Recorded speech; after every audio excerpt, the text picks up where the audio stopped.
자, 이제 5.3.1인데 덩거리 변화는 벡터를 어떻게 움직이냐. 얘를 보면 덩거리 변화는 지금 fx는 ax 더하기 스몰 a. 얘는 직교행렬이고 얘는 평행이동 파트에 해당되죠. 그죠? 그러면 간단하게 이야기를 하면 간단한 첫 번째 코멘트는 벡터가 어떤 점에서 이렇게 가는 벡터 v가 있다고 해봐요. 그러면 시점이 b고 끝점은 뭐다? p 더하기 v가 되겠죠. 그죠? 그러면 이 벡터는 덩거리 변환에서 어떻게 움직이냐면 시점과 종점이 같이 움직인다고 생각을 하면 이렇게 f에 움직이면 fp를 시점으로 하고 f에 p 더하기 v를 종점으로 하겠죠. 그죠? 그래서 얘는 뭐가 되냐면 얘를 살보면 ap 더하기 스몰 a가 되고요. 얘는 ap 더하기 v의 스몰 a가 되겠죠. 그죠? 그래서 얘가 옮겨간 이 벡터가 어떤 성분, v 성분이라는 표시하듯이 얘도 뭔가 성분을 표시해야 될 거 아니에요? 그럼 요 끝점에서 시점을 빼면 됩니다. 빼시면 뭐가 되느냐 하면 ap는 소거되고 a도 소거되고 뭐가 되냐면 얘가 av가 됩니다. 그죠? 그러니까 선형 파트만 딱 벡터에 곱해지는 게 벡터를 옮긴 게 된다는 거죠. 그래서 여기에서 포인트는 뭐냐 하면 벡터를 어떻게 옮기냐면 f 스타라의 v를 이렇게 정의를 하는데 얘를 그냥 av라고 정의를 해버립니다.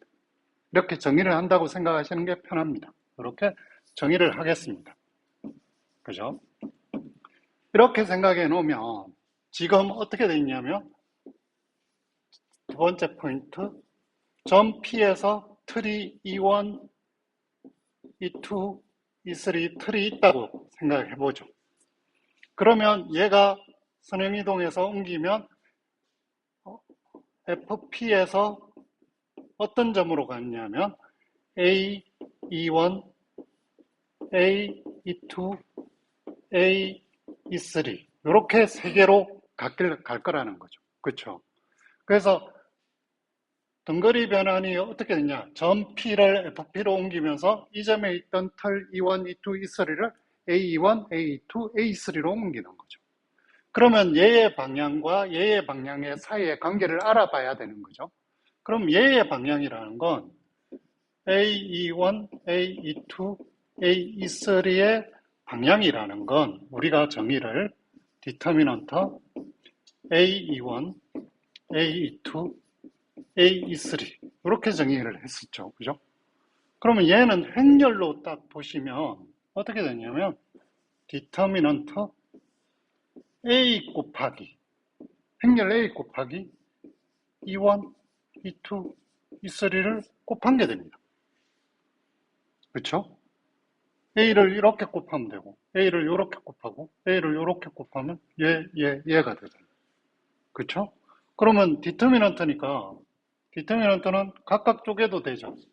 디터미넌트 A의 디터미넌트 E1, E2, E3가 자, 그러면 얘는 본래 거의 방향이고 얘는 옮겨간 거의 방향인데 차이가 뭐냐? 디터미넌트 A만큼 차이가 나죠. 디터미넌트 A는 우리가 직교행 이렇게 하면 플러스 마이너스 1입니다. 그죠? 그래서 얘를 우리가 뭐라고 붙여주냐면 디터미넌트 A를 덩거리 변환의 보호라고 해서 사인이라고 SGN을 붙여서 이렇게 정의를 합니다. 그래서 정리로 이야기하면 디터미넌트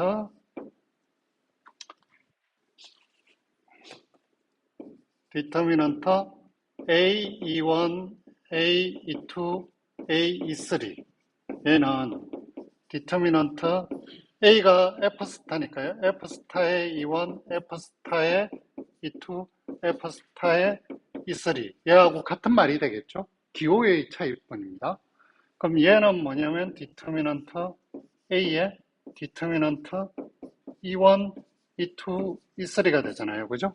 그러니까 얘는 사실은 F의 부호의 디터미넌트 E1, E2, E3 이렇게 정리를 할 수가 있습니다. 그러면 디터미넌트 A가 플러스 1은 뭐냐면 회전 이동이 있었죠. 마이너스 1은 뭐냐면 여러분들이 지난 활동에서 했지만 대칭 이동하면 무조건 마이너스 1이 된다는 거 맞습니다. 그러면 양의 방향에 틀이 있다면 디터미넌트가 마이너스 1이면 음의 방향으로 바꾸요. 음의 방향은 양의 방향. 그럼 오른손 법칙이 적용된 걸 대칭 이동시키면 왼손이 되고 왼손은 오른손으로 된다는 거죠. 왔다 갔다 한다는 걸 한 게 되겠습니다. 이게 바로 정리 5.8의 내용입니다.